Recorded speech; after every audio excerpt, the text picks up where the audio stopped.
Hello students, स्वागत है आपका अपने YouTube channel खुलबे classes for maths में।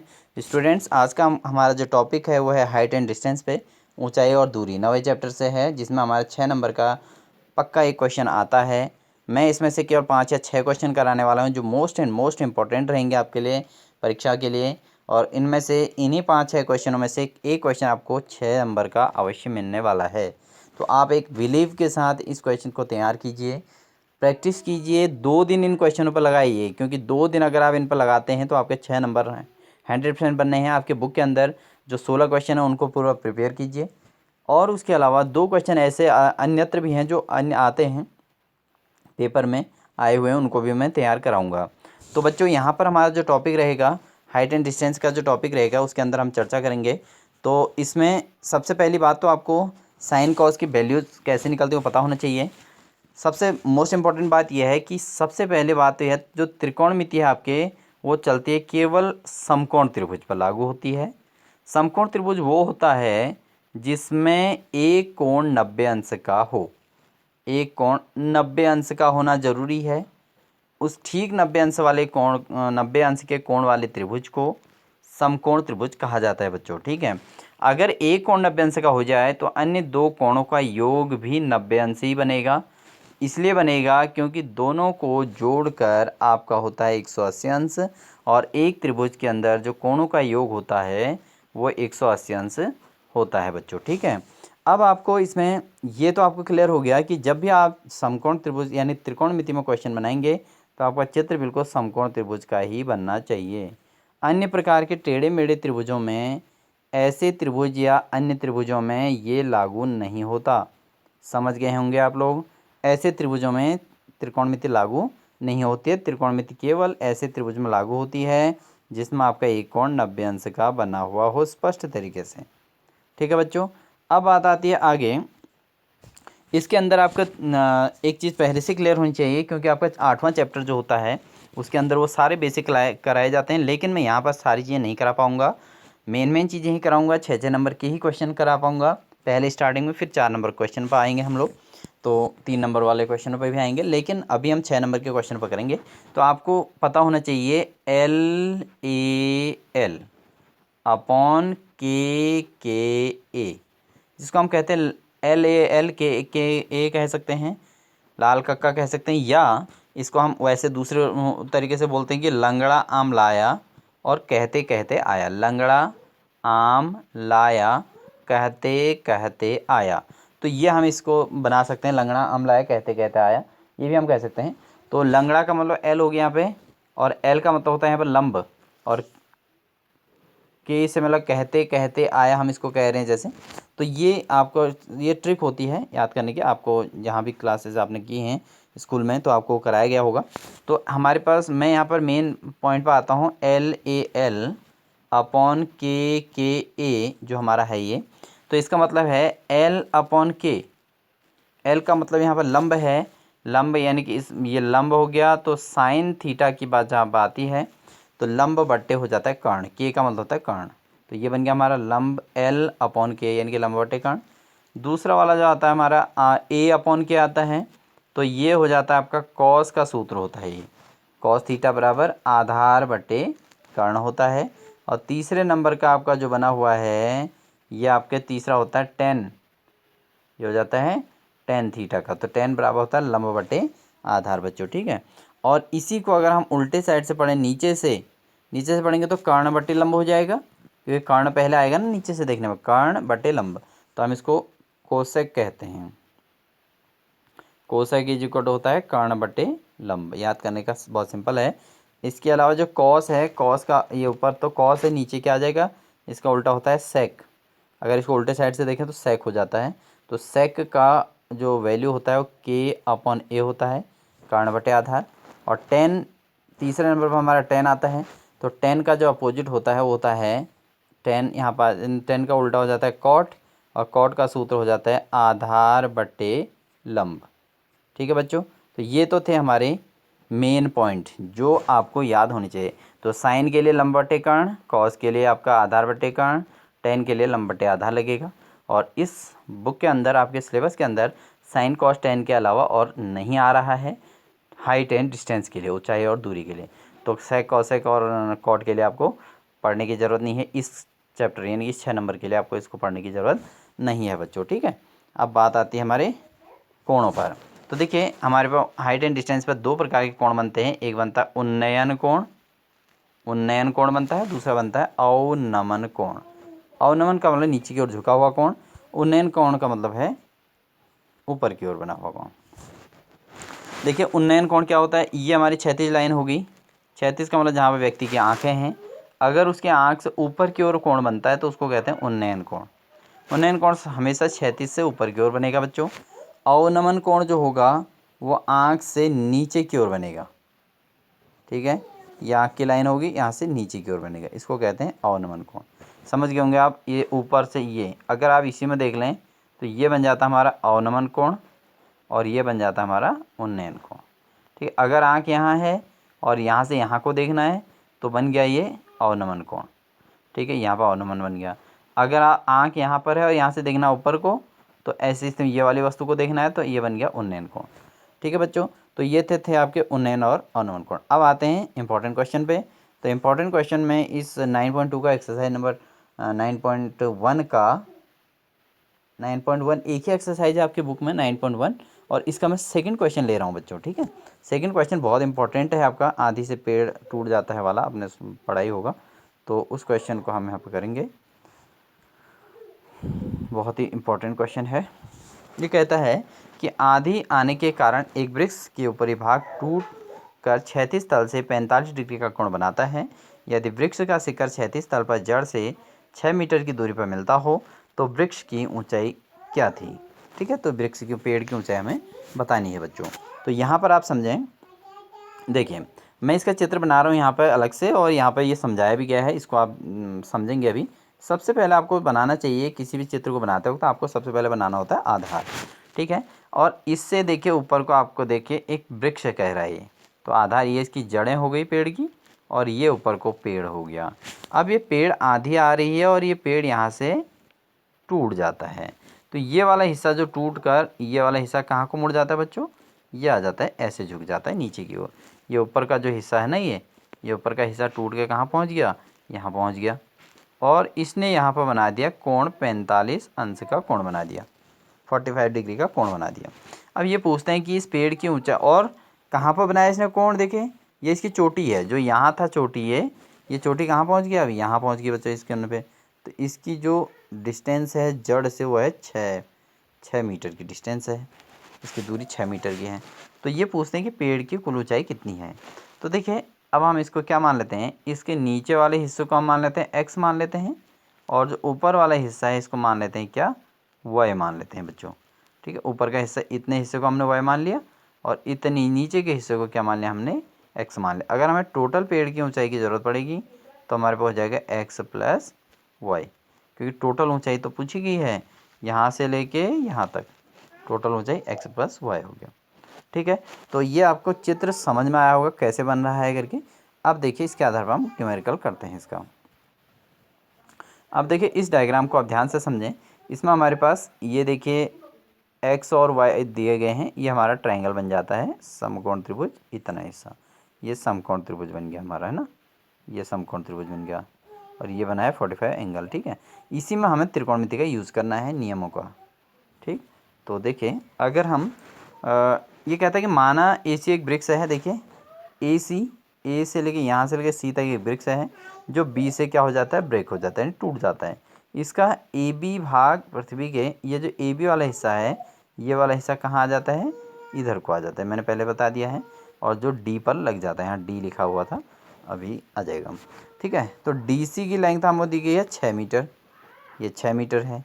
AB बराबर BD बराबर Y, तो AB जो होगा, ये AB जो होगा ये किसके बराबर होगा, इस BD के बराबर, कि यही हिस्सा तो टूट के नीचे आया, तो ये Y, इसको इन्होंने Y मान लिया है, इसको मान लिया है इन्होंने X, ये वाले हिस्से को, और इसको मान लिया इतना, ये कितना दिया है, 6 दिया है बच्चों, ठीक है। चलिए अब मैं इसको एक्सप्लेन करता हूँ। अगर हम इस ट्रायंगल के अंदर का हम लगा दें साइन 45 अंश, साइन 45 अंश बराबर, हमारा साइन का सूत्र क्या होता है, हमारा होता है लंब बट्टे कर्ण, L अपन क्या होता है, तो साइन 45 की वैल्यू होती है, कितनी होती है बच्चों, 1/√2 होती है। और लंब का मान कितना है, x है यहाँ पे, यह है लंब और ये क्या है, कर्ण, तो x/y हो जाएगा। इससे हमारा अगर हम देखें तो y इज इक्वल टू बन जाता है, क्रॉस इंटू करेंगे तो y इज इक्वल टू कितना आ जाता है, √2x हो जाता है बच्चों। तो y इज इक्वल टू तो √2x हो गया। ऐसे ही इसमें फिर हम लगा देते हैं, ये तो हमारा लंब और कर्ण आ गया। दूसरे राउंड में हम लगा देंगे बेस और कर्ण, आधार और कर्ण लगा देंगे, इसको आधार कहेंगे ना, और इस कर्ण हो जाएगा। तो आधार बटे कर्ण, तो cos 45 बराबर आधार बटे कर्ण होता है, a/k होता है, ठीक है। तो cos 45 का मान हो गया 1/√2 और आधार कितना हमारे पास 6, कर्ण हो गया हमारा y, ठीक है। तो इससे y इज इक्वल टू हमारा क्या निकल जाएगा बच्चों, तो y इज इक्वल टू आ जाएगा हमारा, इससे क्रॉस गुणा करेंगे तो y से 1 को इंटू तो y आ जाएगा, और 6 से √2 को गुणा करेंगे तो 6√2 आ जाएगा बच्चों, ठीक है।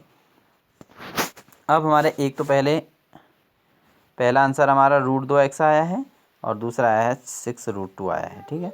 चलिए आगे इनको आप दोनों को जोड़ देते हैं, इसलिए कुल ऊंचाई कितनी हो जाएगी, कुल ऊंचाई हमारी हो जाएगी x, कुल ऊंचाई हो जाएगी हमारी पेड़ की कुल ऊंचाई x + y। चित्र में देख रहे होंगे पूरा यहाँ से यहाँ तक पेड़ की ऊंचाई है x + y। तो x का कितना आया था हमारा, x आया था हमारा, सॉरी x + y। तो समीकरण 1 और 2 से ले लेते हैं, तो अभी इतना नहीं करेंगे, अभी समीकरण 1 और 2 से करेंगे, 1 व 2 में। तो समीकरण 1 में तो हमारा y बराबर √2x आया था बच्चों, और ये तो हमारी इक्वेशन 1 थी। और दूसरे इक्वेशन में हमारा y इज इक्वल टू 6√2 आया था, ठीक है बच्चों। तो इससे अगर हम देखें तो समीकरण 1 में भी y का मान √2x है, समीकरण 2 में y का मान, समीकरण 1 में √2x है, समीकरण 2 में 6√2 है। तो समीकरण 1 से मान अगर 2 में रख देंगे तो हमारा आ जाएगा √2x बराबर, ये दोनों ना, √2x बराबर क्या आ जाएगा, 6√2 हो जाएगा, क्योंकि ये दोनों बराबर हैं बाएं और y बराबर, तो ये भी बराबर हो जाएंगे। तो इससे √2 से √2 कैंसिल, तो x बराबर हमारा सीधे सीधे कितना आ गया बच्चों, 6 आ गया, x का मान 6 आ गया हमारा। अब इस x के मान को अगर हम इक्वेशन में रखें तो x का मान क्या कर देंगे, समीकरण 1 में रखने पर, 1 में रखने पर, मैं जो बोल रहा हूँ उसको भी आप नोट कीजिए, क्योंकि यहाँ पर रिटर्न फॉर्म में उतना नहीं कर पा रहा हूँ। तो x का मान समीकरण 1 में रख देंगे तो समीकरण क्या हो जाएगा हमारा, समीकरण 1 क्या था हमारा, y बराबर √2x नोट किया होगा आपने, और x का मान कितना आ गया था हमारा, x का मान अभी 6 आ गया था पूरा, तो 6√2 यहाँ पर हो जाएगा, क्योंकि x की जगह 6 रख देंगे, 6√2 हमारा y का मान आ जाएगा। अब टोटल जो हाइट हो जाएगी वो x + y हो जाएगी, पेड़ की कुल ऊंचाई बराबर x + y। तो एक तो आंसर हमारा 6 आया और एक हमारा y का मान आ गया 6√2। इन दोनों में से अगर हम 6 कॉमन ले लें तो देखिए यहाँ पर 6 कॉमन ले लेंगे तो कुछ नहीं बचेगा ना, तो 1 लिखा जाता है, जहाँ पर कुछ नहीं बचता उसका गुणांक 1 होता है, और प्लस यहाँ से 6 कॉमन ले लेंगे तो हमारे क्या बचेगा बच्चों, √2 बचेगा। तो 6 × 1 + √2 हमारा आंसर इसका आ जाता है, पेड़ की टोटल ऊंचाई, ठीक है बच्चों। देखिए ये क्वेश्चन पेपर में 2018 में आया हुआ भी है, और यहाँ पर आप देख रहे होंगे बुक में इसके मीटर 8 मीटर की दूरी दी होती है और यहाँ 6 मीटर के हिसाब से, तो इसलिए क्वेश्चन को रटना नहीं है, आपने समझ के करना। तो यहाँ पर 6 ब्रैकेट 1 + √2, या इसको हम लिख सकते हैं, इसको हम ये भी लिख सकते हैं 6 ब्रैकेट √2 + 1 भी लिख सकते हैं बच्चों, ठीक है। तो ये तो था आपका आधी वाला क्वेश्चन। तो आपकी बुक में जो क्वेश्चन आप उसको भी तैयार कर लीजिए, उसको भी पढ़िएगा, दूसरे नंबर का क्वेश्चन है, तो उससे जो है कि इस क्वेश्चन की अच्छी प्रैक्टिस हो जाएगी, ठीक है। नेक्स्ट क्वेश्चन हम लेते हैं, नेक्स्ट क्वेश्चन हम ले रहे हैं कि मीनार के बाद बिंदु से एक भवन के शिखर का उन्नयन कोण 30 अंश है। देखिए एक मीनार हो गया और एक भवन हो गया। अब मीनार और भवन में देखिए बच्चों, मीनार बड़ी बनाई जाएगी और भवन हमेशा छोटी होगी। ये कहते हैं कि मीनार के पाद बिंदु से, यानी कि मीनार की जड़ से एक भवन के शिखर को देखना है, यहाँ से एक भवन के शिखर को देखना है। ये भवन हो गया, ये हो गया हमारा मकान, ये वाला भवन, और ये क्या हो गया, मीनार। भवन के शिखर की ओर देखना है, तो जो कोण बनता है वो कह रहा है वो 30 अंश का बनता है, ठीक है। और भवन की जड़ से, भवन के पाद बिंदु से मीनार के शिखर का उन्नयन कोण कितने अंश का है, यह है बच्चों 60 अंश का। तो यहाँ बनाना है हमको 60 अंश, ठीक है। ये एंगल जो हमारा क्या हो जाएगा, क्योंकि वो व्यक्ति यहाँ से भी इसको देख रहा है तो यहाँ 60 अंश का कोण बनाता है। यदि मीनार कह रहे हैं ये 50 मीटर ऊंची है, देखो ये मीनार टोटल जो है कितने मीटर ऊंची है, 50 मीटर की ऊंचाई है इसकी। तो भवन की ऊंचाई ज्ञात कीजिए, तो इसकी ऊंचाई हमको माननी होगी, h माननी होगी। ठीक है, इसकी ऊंचाई को h मान लेंगे। तो यहाँ पर आपका बन गया ABCD करके, ये हमारा ट्रायंगल बन जाता है बच्चों। तो ये इन्होंने बना ही रखा है, इसमें इसी में देख लेते हैं जो ट्रायंगल बना हुआ है वो देखिए। ये देखिए, ये हमारा जो चित्र था उसी के अकॉर्डिंग बना हुआ है। यहाँ पर आपका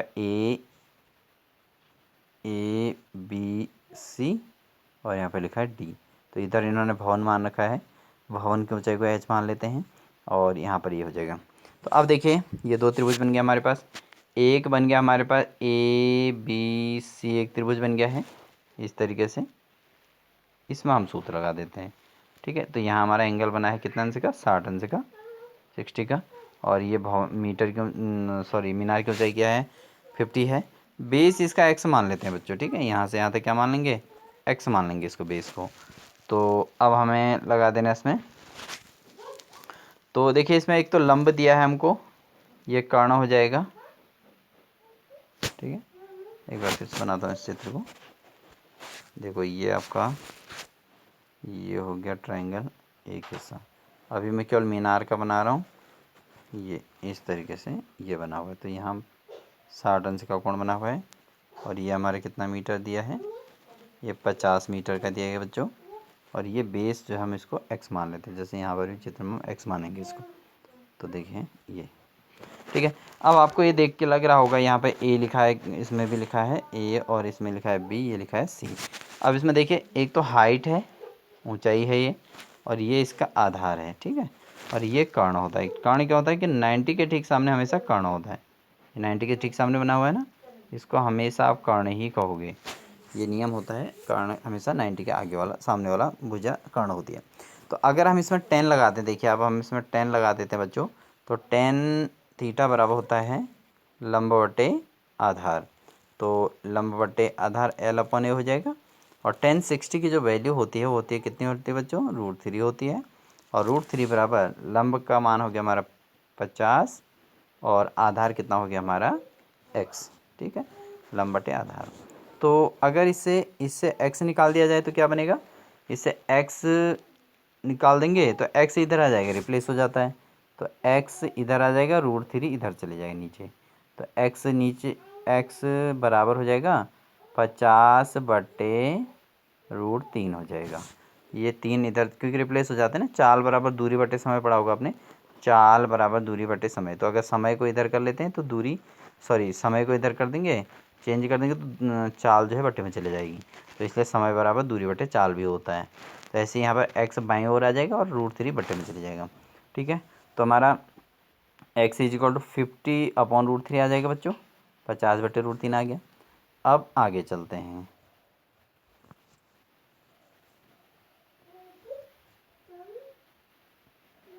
ठीक है, अब इसमें जो है हम आगे बढ़ते हैं। अब जो दूसरा ट्रायंगल हमारा बना हुआ तो वो बना था हमारा बच्चों, ये बना था हमारा भवन वाला। ठीक है, अब ये भवन के साथ कोण बनाते हैं। ये भवन के साथ जो कोण बनाया है कितने अंश का बनाते हैं, वो बनाया है 30 अंश का। ठीक है, मैं थोड़ा इसके कलर चेंज कर देता हूँ, इसी कलर को ले लेते हैं।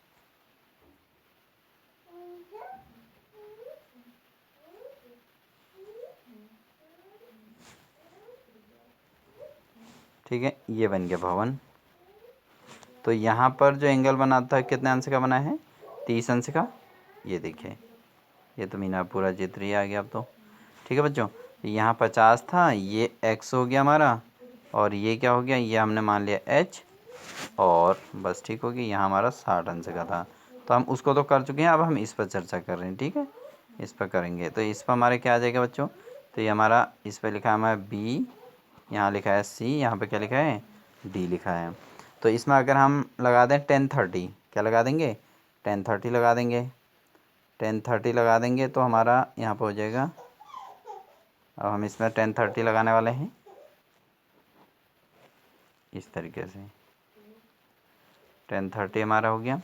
तो ये हमारा तो h है और ये क्या है x है। तो 1030 का मान कितना होता है, 1030 इक्वल टू हमारा क्या आ जाएगा, पहले तो L अपॉन बी आ जाएगा, लंब बटे आधार होता है, लंब बटे आधार हो गया,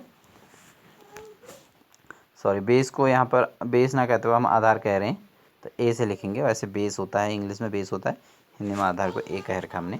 तो 1030 की वैल्यू होती है 1/√3 और इक्वल टू लंब का मान हमारा h हो गया और आधार कितना था बच्चों, x था। ठीक है, अब इनका क्रॉस गुणा फिर से हो जाएगा, तो क्या हो जाएगा, x इज इक्वल टू कितना हो जाएगा, h√3। देखो यहाँ x इंटू 1 x हो जाएगा और √3 इंटू एच यानी कि √3h हो जाएगा, √3 क्या हो जाएगा, h हो जाएगा बच्चों। ठीक है, तो ये हमारे दूसरी इक्वेशन आ गई, सेकंड इक्वेशन। अब इस सेकंड इक्वेशन से जो x की वैल्यू है हमें कहाँ रख देनी है, फर्स्ट इक्वेशन में। तो सेकंड इक्वेशन में x का मान कितना आया है हमारा, √3h, इसको आप नोट कर रहे होंगे, √3h आ जाएगा। अब इसका मान समीकरण 1 में रख देंगे। तो समीकरण 1 में जब हम इसका मान रख देते हैं तो x की जगह पर हम क्या देंगे, √3h रख देंगे, बराबर ये समीकरण 1 आया था ना, यहाँ पर हमारे क्या था, x था, ये BC आप देख रहे होंगे ये x है। ठीक है, तो x, चलो मैं एक बार इक्वेशन से लिख देता हूँ दोबारा।